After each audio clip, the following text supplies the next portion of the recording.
Section 1. You will hear two flatmates, Tom and Richard, talking about their new flatmate who has just moved in the week before. First, you have some time to look at questions 1 to 6.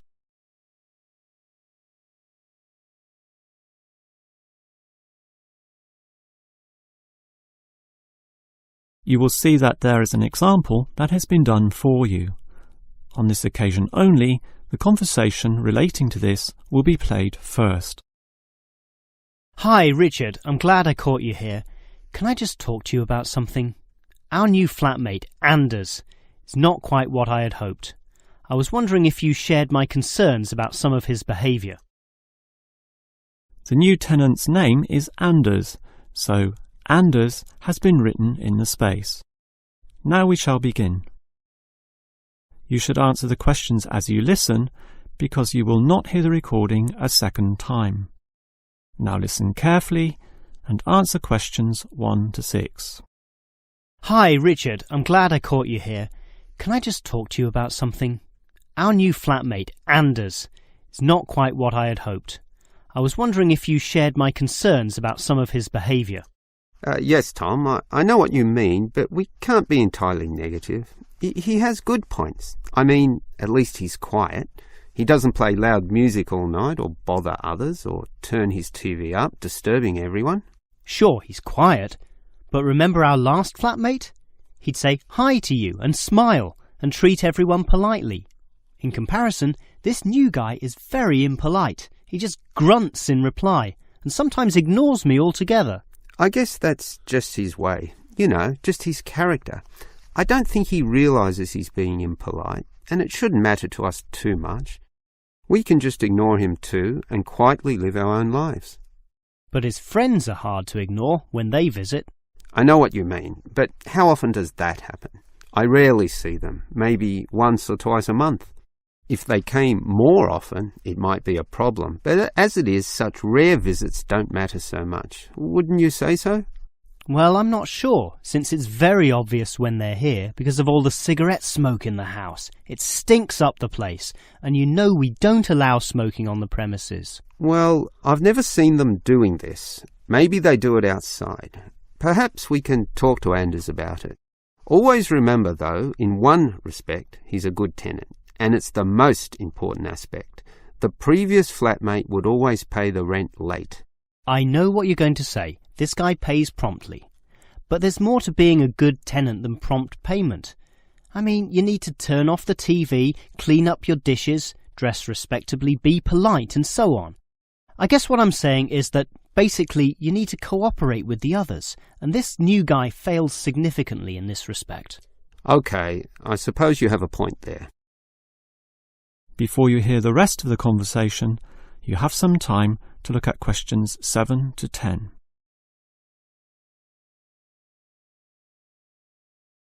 Now listen and answer questions 7 to 10. I tell you what, Tom, why don't we talk to our new flatmate, Anders, about these issues? If we throw him out, we'll have to go to all the trouble of finding another flatmate, who might not necessarily be much better. So, let's give the current guy a chance. Here, I've got a piece of paper, so let's make a short list of issues to discuss with him. Get it out into the open. Sure, we'll give him one more chance. So write communication, and let's tell him to... Well, we can't change a person's personality overnight. So why don't we have a weekly tenants meeting, and we can just ask him to attend. That way we can get to know him better. I'll write attend meeting, and we can take it from there. OK, but we have to tell him about his friends. They can't just do whatever they want. Write a heading friends, and then write don't smoke anywhere, inside or outside. Well, instead of being so direct and possibly causing offence, I'll just write follow rules and verbally mention the rules. TV off by 10 p.m, no loud music or bad behaviour, including smoking. OK, do that, but I still think we need to specifically mention that last issue. You know how I can't stand the habit. So I'd like this to be another and separate point. Cigarettes, strictly forbidden. And it's important to include the strictly here. We can't pussyfoot around too much. Sometimes directness is necessary. OK, I'll write that. Forbidden. OK. And what about cleaning duties? Anders is a little too relaxed about that. Dishes are sometimes not washed, dirty teacups are left around the place, and so on. So, right, must do better. Yeah, again, Tom, he might take that personally and it could cause a scene. I'd rather be general. I'll write must be done and I'll tell him that that's for everyone, not just him. OK? OK, as long as he gets the message. That is the end of section 1. You now have half a minute to check your answers.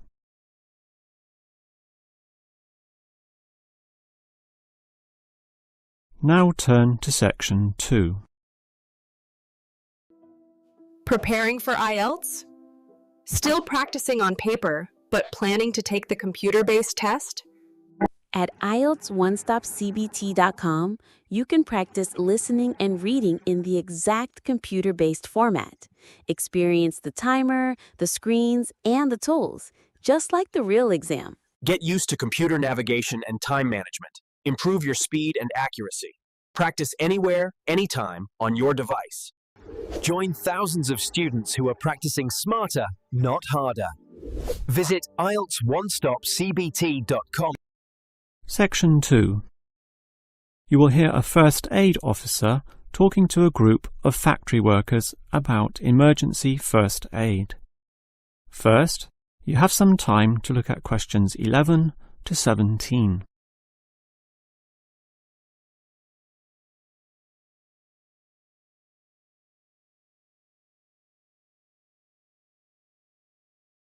Now listen carefully and answer questions 11 to 17. Hello everyone. Now you know why I'm here. You all work in a factory, and in this environment there always remains a significant possibility of accidents happening, in which case first aid will be necessary.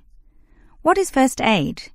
It is the provision of emergency on-site care when an injury occurs, and it is essential for everyone to know, if only simply, the steps which must be followed. There are, of course, minor injuries which may happen, not needing further medical care beyond the intervention of the first aider, but you can never be sure, thus the following steps must always be followed. These can be abbreviated to the words Dr. ABC, in other words, D-R-A-B-C. The D stands for danger, and that's the first issue to keep in mind. When an accident happens, immediately ascertain that the environment is safe. That, for example, nothing else will fall or break or cause accidents. If you, the first aider, are also injured, the problem is even worse. The R stands for respond. You must then ascertain the best response. Once all the danger has been eliminated and the distress calls sent out, the appropriate action is, obviously, to help the injured party. All right, that leads to A, which stands for airway. In order to stay alive, all people need to have an open airway to allow breathing. A conscious person will automatically clear their own airway. But if unconscious, this may not happen. The brain is stopped or hindered from properly directing the body, and, obviously, in the worst case, death can result.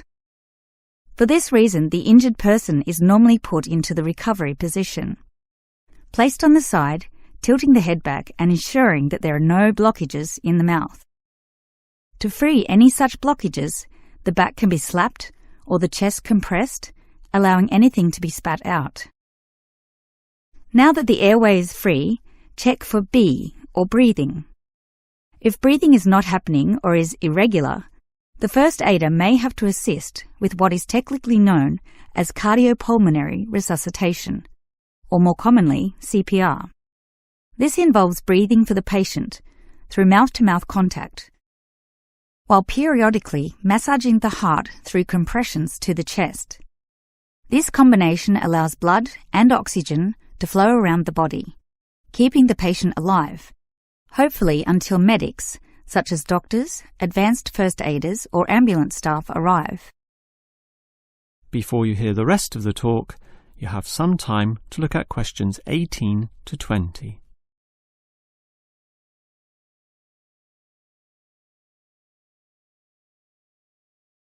Now listen and answer questions 18 to 20. Now, it's certainly good to have knowledge of emergency first aid, but, obviously, the best situation is simply not to have accidents occur in the first place. For that, you need to be aware of safety issues, but just saying "be aware" does not usually achieve much. It is more important to have an appointed person whose job is to ensure awareness and work safety. Safety inspections would obviously be part of their job, whereby they can make sure, for example, that the first aid boxes are fully equipped. Another idea is to put posters on the walls, but, interestingly, research has proven that these tend to be ignored, becoming just part of the wallpaper, seen but not put into practice. It is much better if everyone is just instilled to not be reckless, that is, to not rush into situations without thinking about the possibility of accidents. And instilling this mindset is part of the job of the safety officer. Some other suggestions are ongoing first aid training and no accident reward or star systems. These have had some success, but nothing beats a regular meeting, say once a month, in which the subject of safety is brought to the attention of everyone, and any outstanding issues related to this are thoroughly discussed. That is the end of section 2. You now have half a minute to check your answers.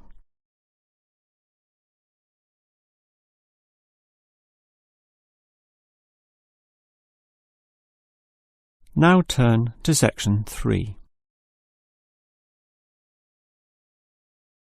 Section 3. You will hear two students, Frank and Nicole, discussing their research on university waste. First, you have some time to look at questions 21 to 25.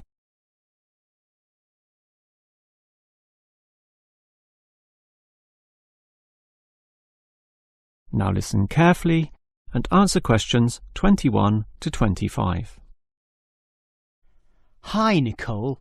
As you know, we've got to decide on the best ways this university can reduce its waste. You inspected the eastern campus and I did the western buildings. Did you do all the interviews as well? Yes, I interviewed all the staff, who made some good observations, and I interviewed some of the students. The students said little that was interesting. They don't seem to care that much. It was the cleaners, surprisingly, who revealed the most relevant facts. That's not surprising to me. They empty all the bins, so they see the waste firsthand, whereas the staff just throw things away without thinking. What item was most commonly disposed of? Well, it really depended on where I interviewed. In the cafeteria precinct, obviously paper plates and cups were thrown away all over the place. There was almost no attempt at recycling. However, across the university in general, it was paper copying that filled up most bins, far more than plastic or other forms of waste. Do people care about this, then? Well, some do, if you can believe them. I must have interviewed about 30% of customers in the cafeteria, and the results were mixed. Out of all the people I interviewed, well over half, maybe about 55% of them, were quite honest about it, telling me that they had little concern. The other fraction, 45%, were more troubled. Yes, but do they do anything about it? Surprisingly, quite a significant percentage do something, even if they aren't particularly concerned. I mean, small things. About 10% bring their own cups to the cafeteria, for example, and at least 1/3 said they use recycling bins. So, in total, it's an equal split between those who do something or those who don't. So why do so many people remain inactive, particularly over an issue they should care about more? I think they do care, and many of them are prepared to do something. Obviously, there's an element of laziness, but I'd say that it's relatively small. If they knew what to do, and if stringent systems existed, or if the importance of this was made clearer to them, I'm sure you'd see a much larger percentage of people actively working towards helping our environment. Well, there's cause for optimism at least. Before you hear the rest of the conversation, you have some time to look at questions 26 to 30.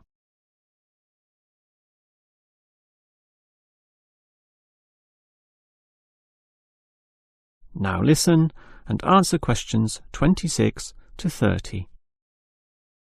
Clearly then, there's a significant waste of paper here at this university, so I've worked out one practical suggestion which could help reduce it, specifically the waste from the excess photocopying. Let me hear it then.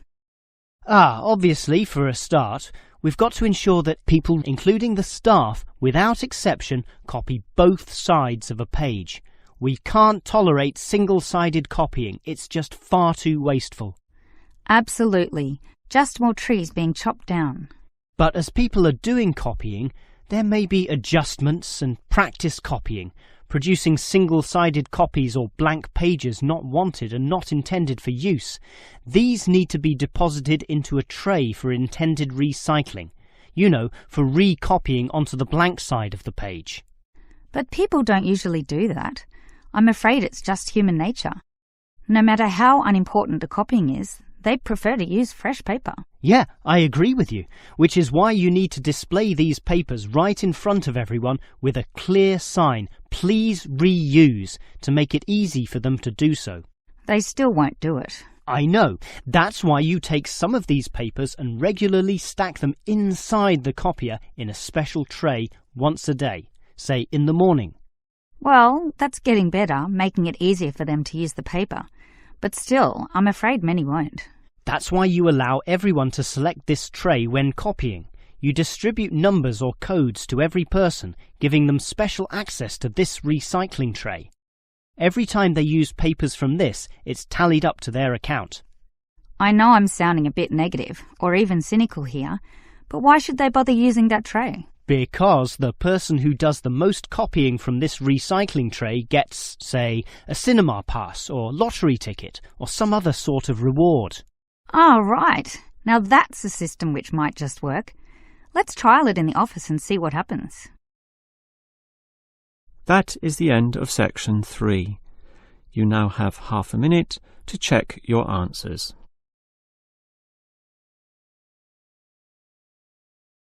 Now turn to section 4. Section 4. You will hear a lecturer discussing techniques for removing carbon dioxide from the atmosphere. First, you have some time to look at questions 31 to 33.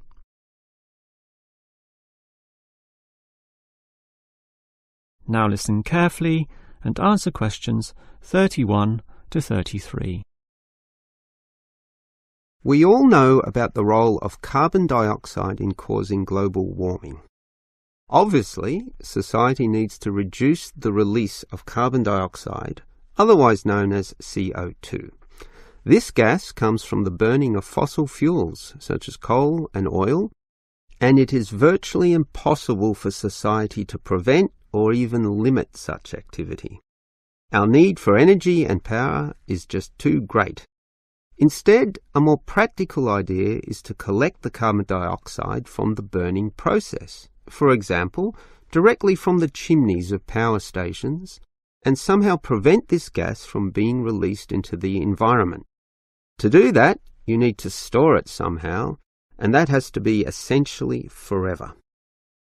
It is perhaps for this reason that many believe that, rather than storing the carbon dioxide as a gas, it is better to react it with metal oxides, such as magnesium or calcium, which results in the formation of a hard carbonate material. The gas is, in effect, turned into a stable and unreactive solid, which can simply be dumped anywhere. This process actually occurs naturally, although very, very slowly, and is one cause of the surface limestone in the world. But this slow reaction speed is the problem. Even when enhancing this process through high temperature and pressure, or pre-treatment of the mineral, it is still far too slow to be economical. One other technique which has been suggested is to pump the gas to the bottom of the ocean, where it would react with compounds in the seawater, forming carbonic acid. However, this alternative has now been ruled out. The CO2 may be removed from the atmosphere, but the high oceanic acidity which would result raises its own set of problems, mostly with all the delicate life and the intricate food chains in the seawater, some on which we ourselves depend, and that's something which no one wants to experiment with. Before you hear the rest of the lecture, you have some time to look at questions 34 to 40.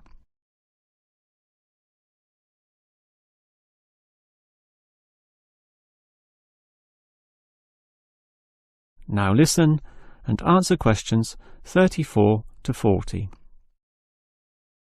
Perhaps because of the lack of alternatives, the most commonly discussed solution to the problem of disposing of carbon dioxide is to pump the gas underground, a technique known as geosequestration.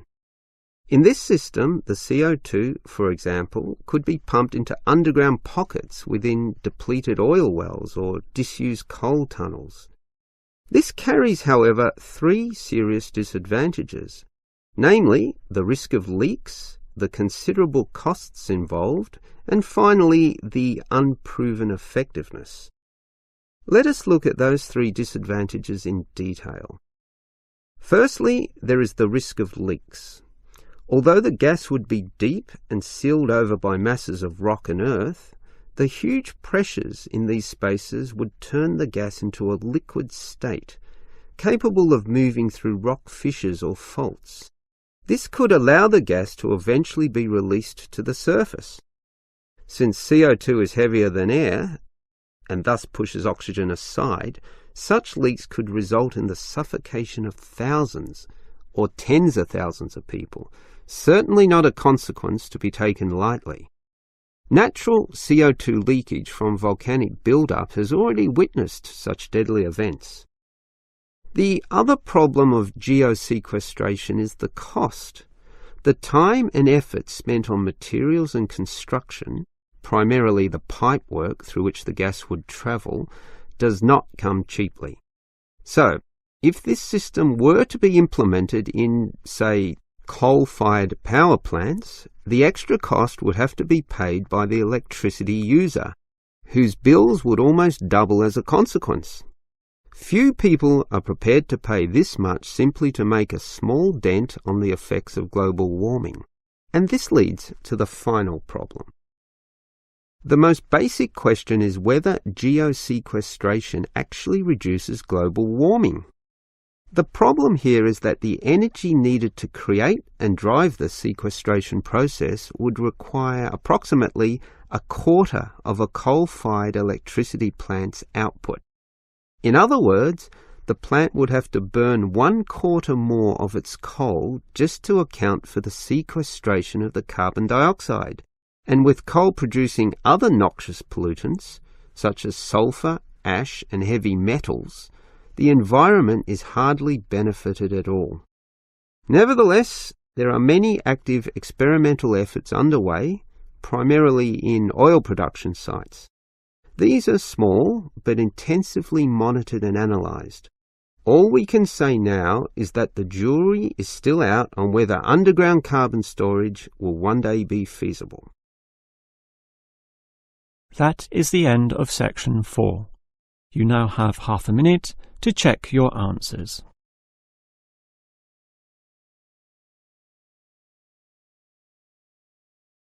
That is the end of the listening test.